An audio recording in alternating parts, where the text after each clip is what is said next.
for joining another episode of Divas of the Round Table. Today, I have Nikki Nicole, I am Ladybug, and we have Mr. John Wyche.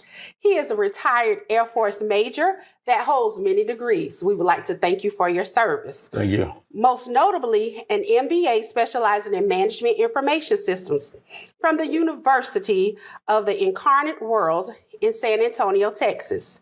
A Bachelor's of Science in Business Administration and Management from Florida State University, Tallahassee, Florida. Oh, here he go with the nose. At Maxwell Air Force Base, he was an assistant academic instructor and served as assistant professor.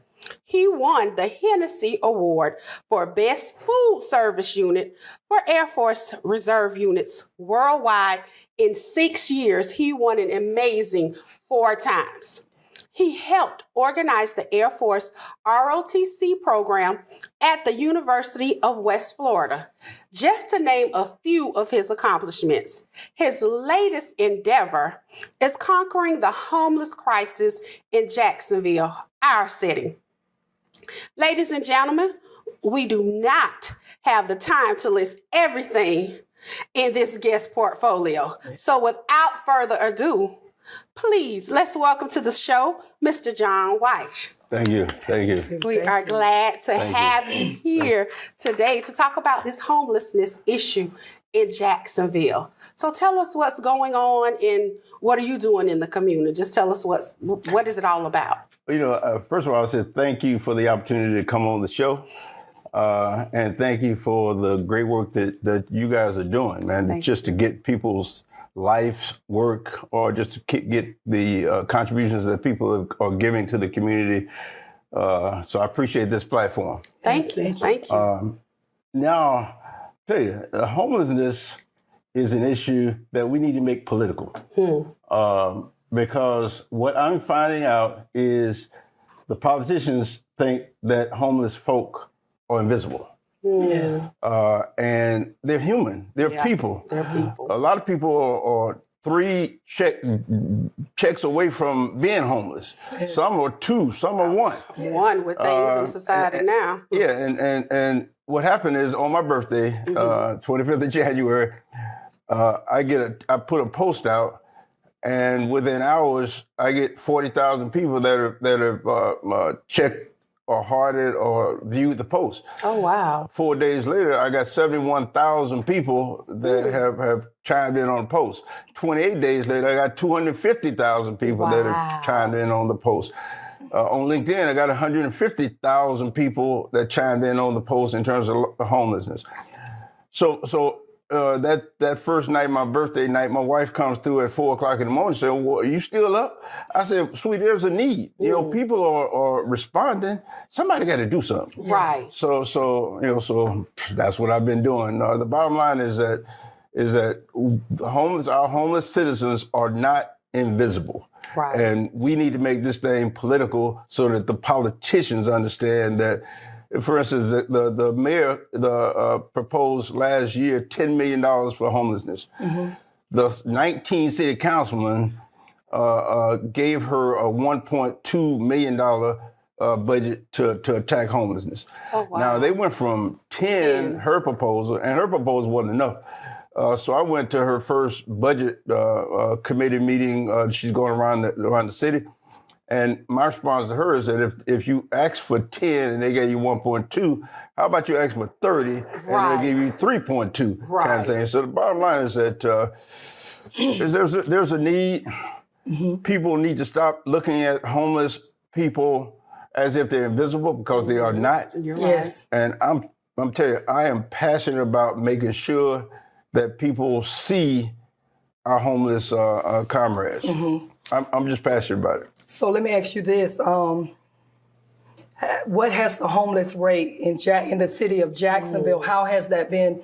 I'm going to just say in the past 5 years, especially since COVID. I know COVID shook a lot of people to their core. I mean, jobs was lost. A lot of people got, displaced, and just it was a big shift with everybody around the country as well as in the city. So what have you seen the homeless rate do in Jacksonville? since 2020. We're just going to go back 5 years. Well, there's some numbers that say it's decreased slightly. My thing is, if you see around the country people increasing their budgets, and the mayor in this town says 10, and the 19 city councilmen say 1.2. That's crazy. There's a disconnect. There's a disconnect between they don't see it and they don't want to see it. Yeah. Right. Or they don't see it and the community has not made them see it. Yeah. Okay. That part, I think we can impact. They do a census every year. I think a couple of months ago, they did the census, and they go around to different pockets, and they count the homeless. Yep. It's still too many when I come down off the interstate, and right there to the right, everybody sees it. Yep. They try to displace them and hide them. My thing is the rate. I don't care what their number is. The rate is still too much for what we see. Yes. And if we can spend billions of dollars giving it to a billionaire, and if we could do that part, then how about taking a certain percentage of that, 30 million, and donate it to the homeless? Now, the other part of that is this.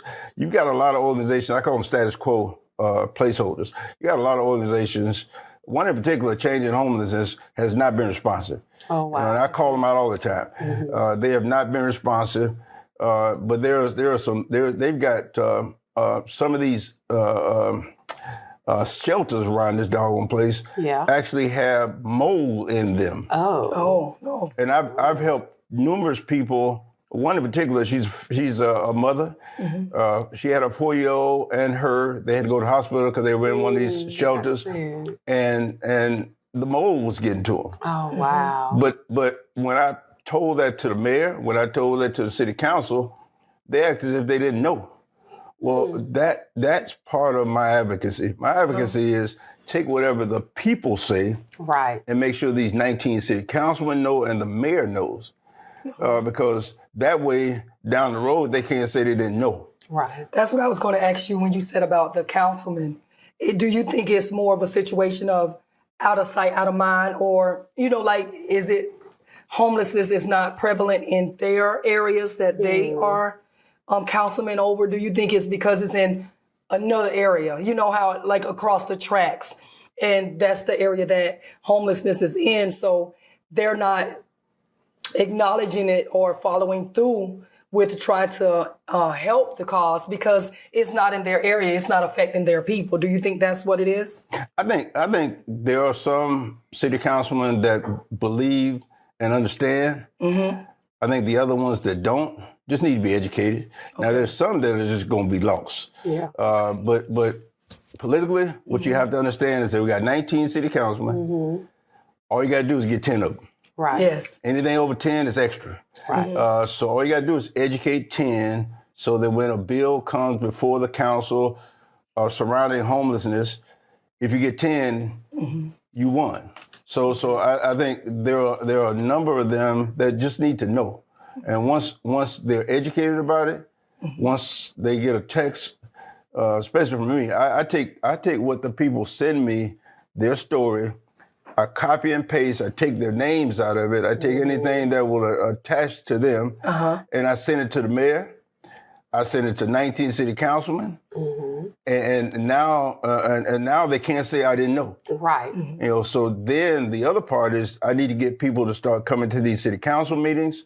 I need to get them to start coming to the finance committee meetings, and I need to get them to come to the there's a homelessness commission meeting that I need them to start coming to, because if they don't see you, you're invisible. Invisible, correct. Yes. And it's not that they're bad people. Right. It's just I think they need to be now some of them are bad, but I think that they need to be educated. They need to be educated. And I think once they're educated, they'll do the right thing most of the time. And I just want to add to what Nicole was saying, because I did do my research, and this does come from the Department of Housing and Urban Development.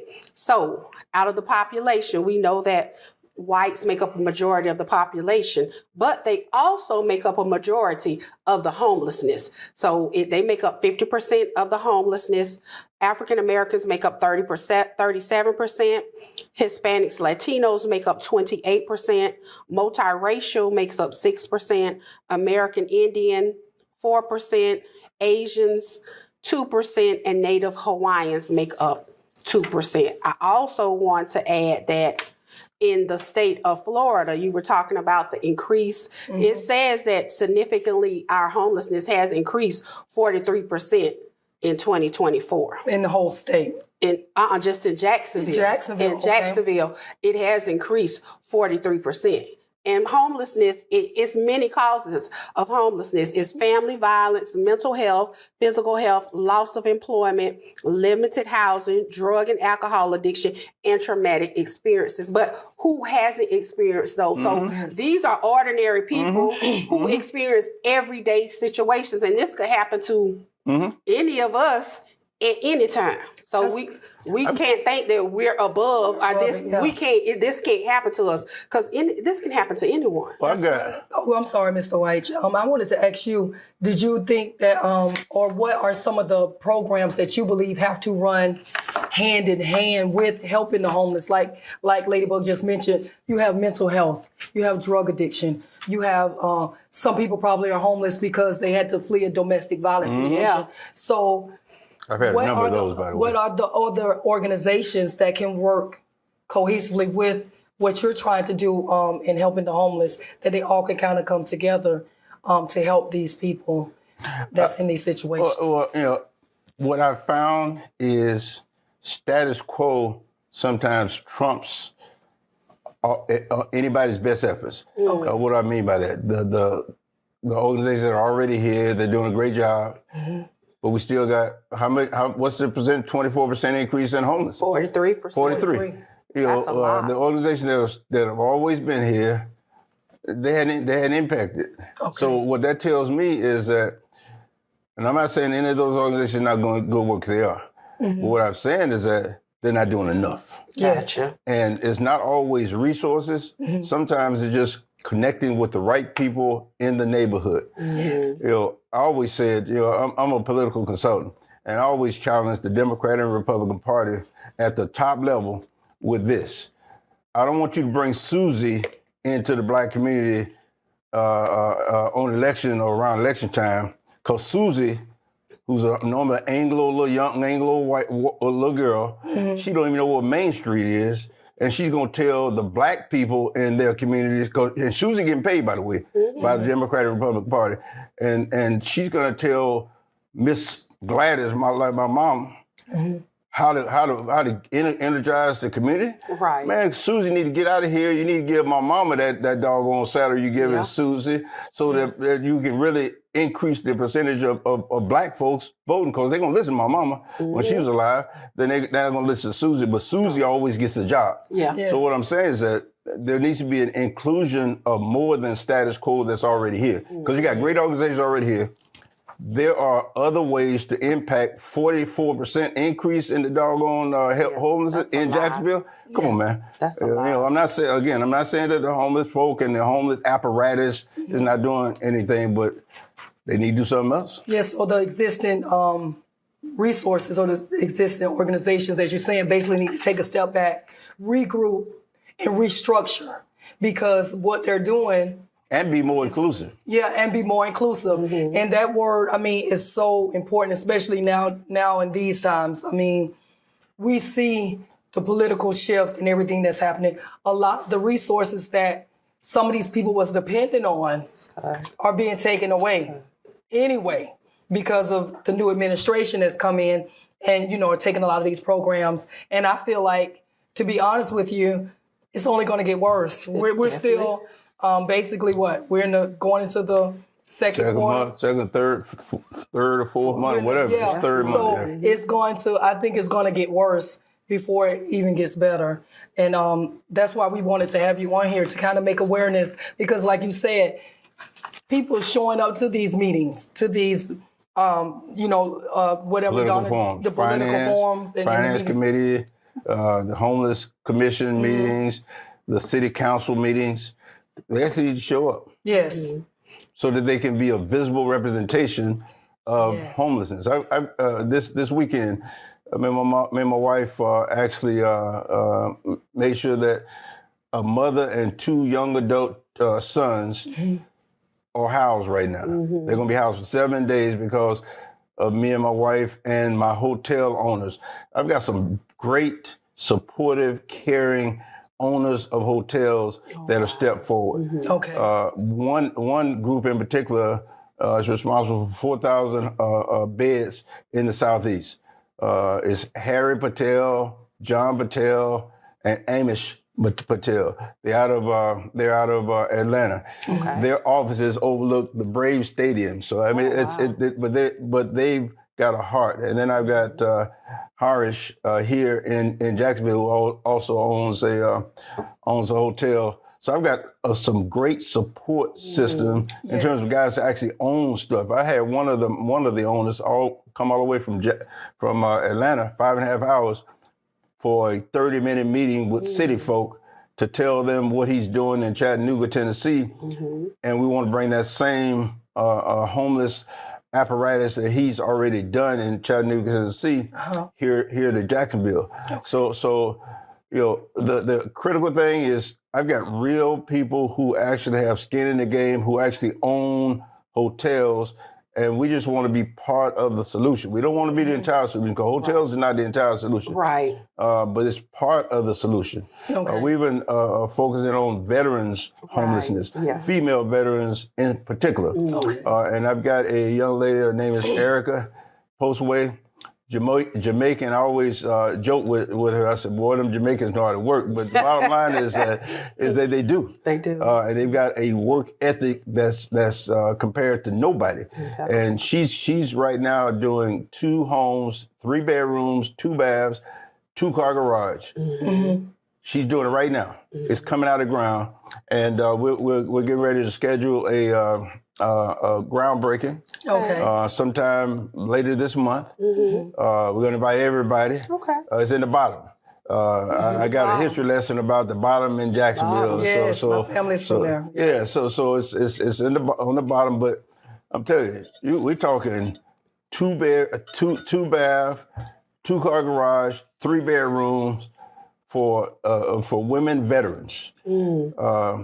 So we're tacking it on hotels. We got private developers that have come to and contacted me and said that they want to help. I've got a meeting next Wednesday with a private developer. They got like 10 houses around Jacksonville, and they want to get more. We're even looking at talking to the school board to do get some of these old schools. Buildings, those abandoned, that would be fantastic. Yes. And the great thing about these guys, especially the Patels, is they bring their own money to the table. But we need to leverage that money with the city money. And instead of giving these status quo organizations that have not decreased the percentage of homelessness, how about adding to the potential to the potential to correct the problem. Right. So my question is, how do you think the new Florida law, the HB? Yeah, I know where you're going. HB 1365. This was a law that came into place October 1st, 2024. It makes it illegal to sleep in public spaces, and it went into effect October 1st. 2024. And it says Jacksonville is working on a plan to mitigate homelessness and address the new state law. Well, they've got a plan. The plan is they gave, I think, $1 million to the fire department.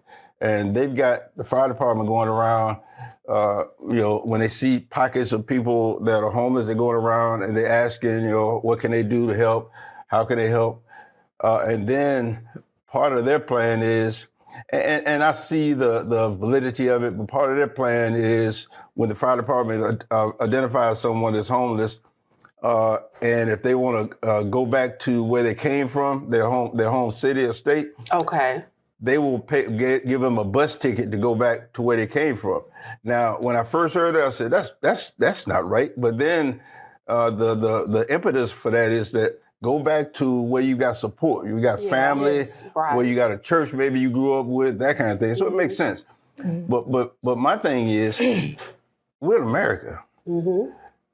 I thought you were supposed to pull yourself up by your bootstraps, and so how you going to criminalize having a mental issue, criminalize losing your house, criminalize just being homeless? Right. How you gonna do that? Yeah. And you want to sell Bibles, but you're gonna criminalize someone at their lowest point, and you got enough money to take me to the jail. Yeah. And feed me them nasty meals at the jail. You got enough money for that. Yeah. But you don't have, how about taking that, but whatever it costs to do that, how about putting that toward the person you're trying to put in the doggone jail cell for sleeping? They sleep on the side of the road for a reason. Yeah. They need, for instance, they need more shelter beds in Jacksonville. Yeah. They do. Yeah.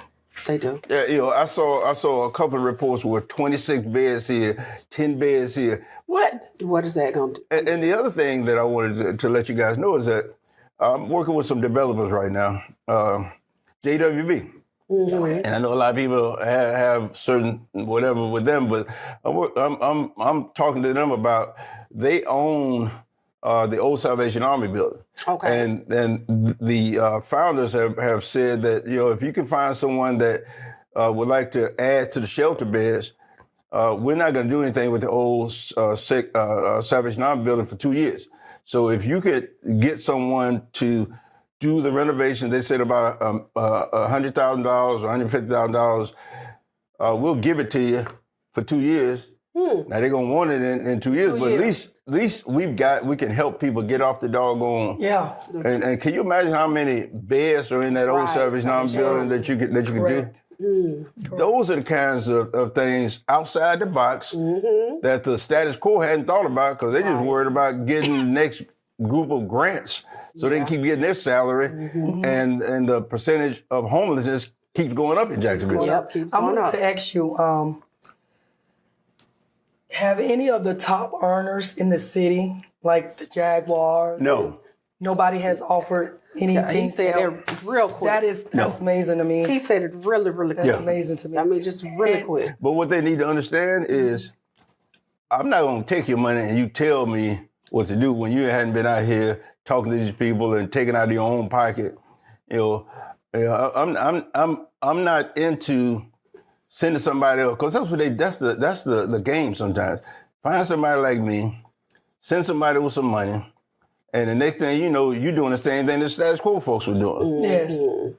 That don't work for me. Yes. Gotcha. I wanted to, I just also too wanted to go on with you with saying about just getting money and funding for it. I made a notation in my notes that the United States, in the United States, you can get government funding to build a prison faster than you could to do a homeless shelter. Yeah.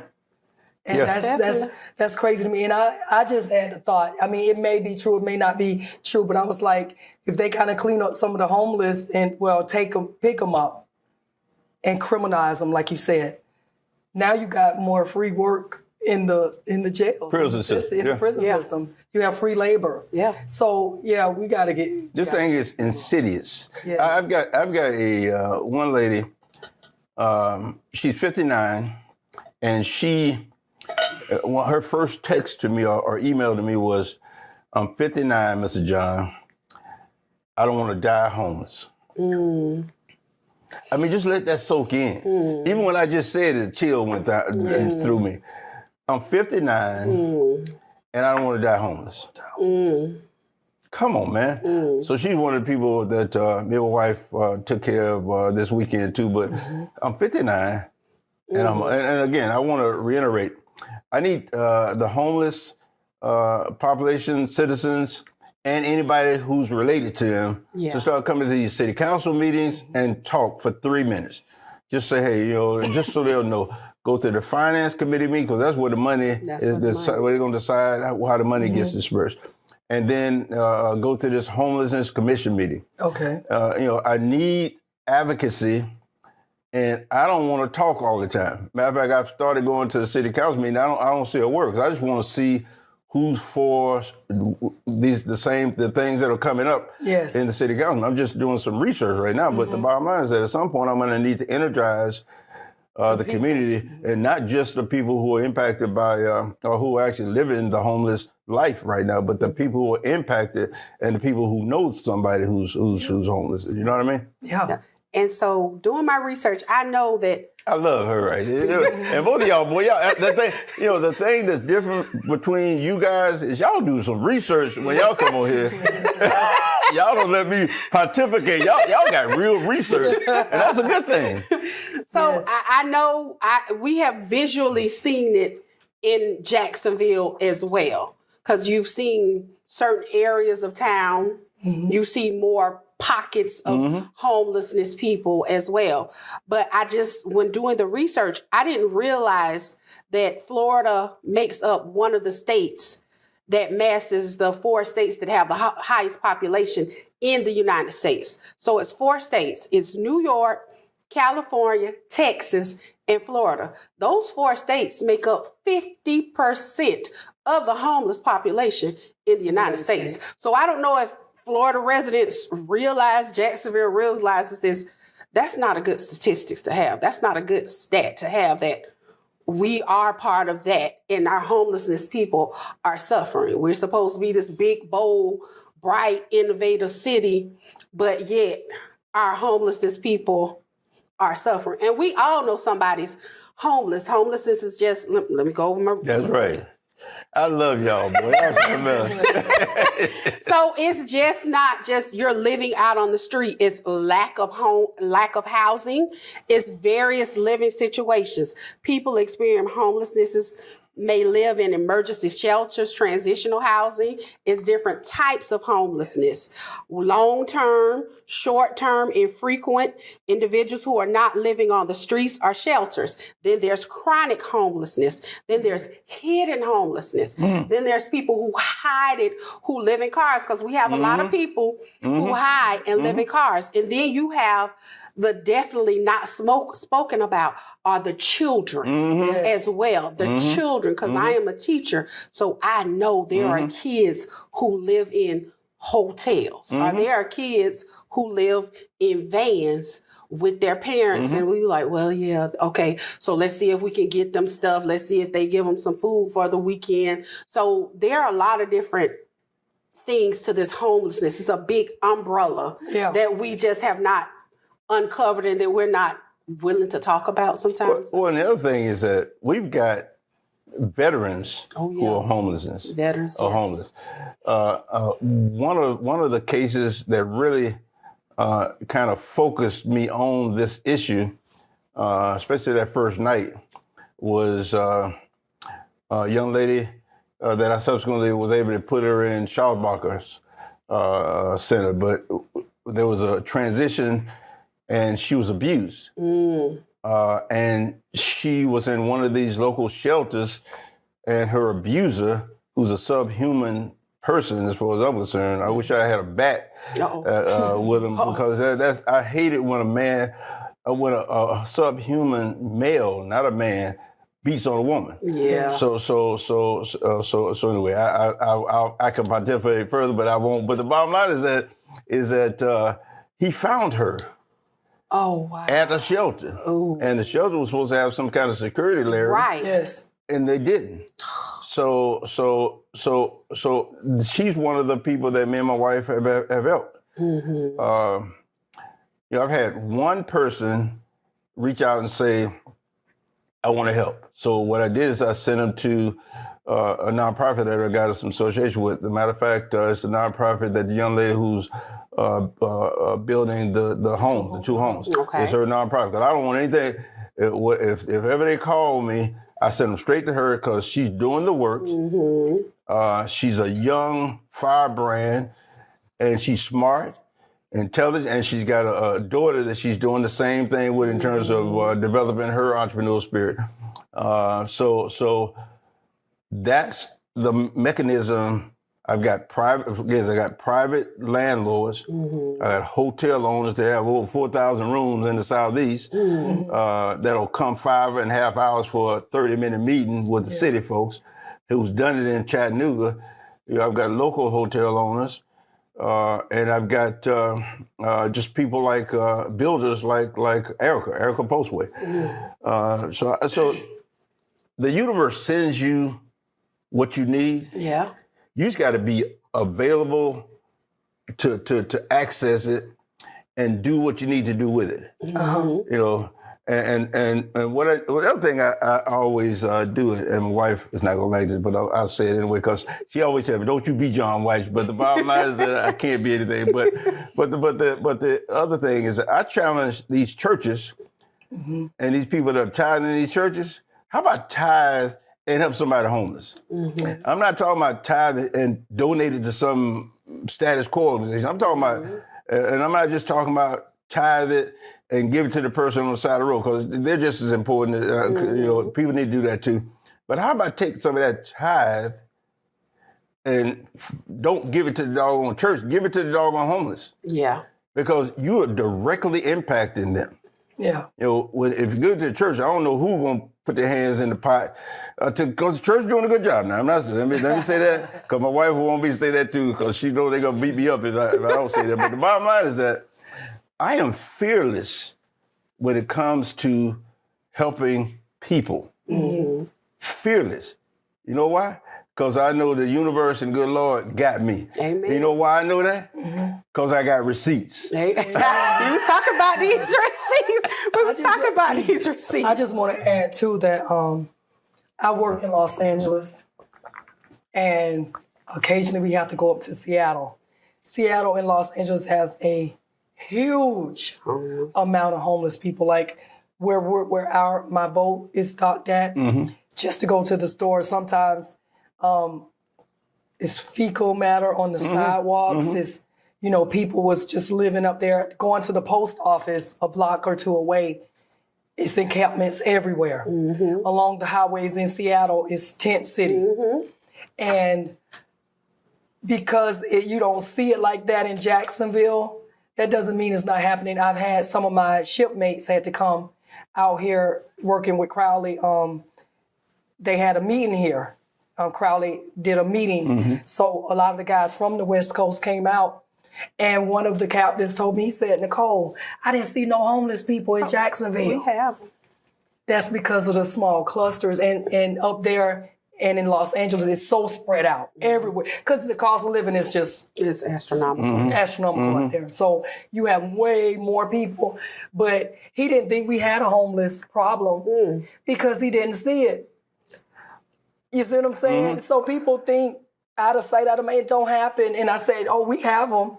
I said, but a lot of times they're by the city mission or, they're located in certain homeless shelters. Yeah, homeless shelters and stuff like that. I said in the daytime, our homeless, they wander around and do what they do, so you probably just saw a regular person walking down the street not knowing that at night they kind of group and go back to this little cluster of homeless people because he didn't think he saw any homeless people the whole time they was here. They're here. But my whole thing was with the homeless thing. When we had the Super Bowl, they cleared them out. It was cleared. Yeah. So what method did they use or what kind of planning did they use for the Super Bowl? Maybe it was the police presence, maybe, in the area. Well, I guarantee you there was a structure that says they need to disappear.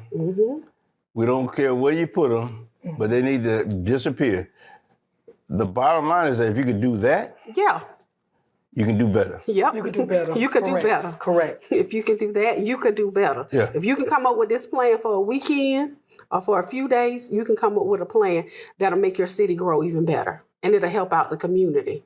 And then those people can become productive citizens in society. Well, the great thing about the owners, the hotel owners that I'm talking about, we have a plan and they've committed to it, that will take a percentage of the rooms at the hotel.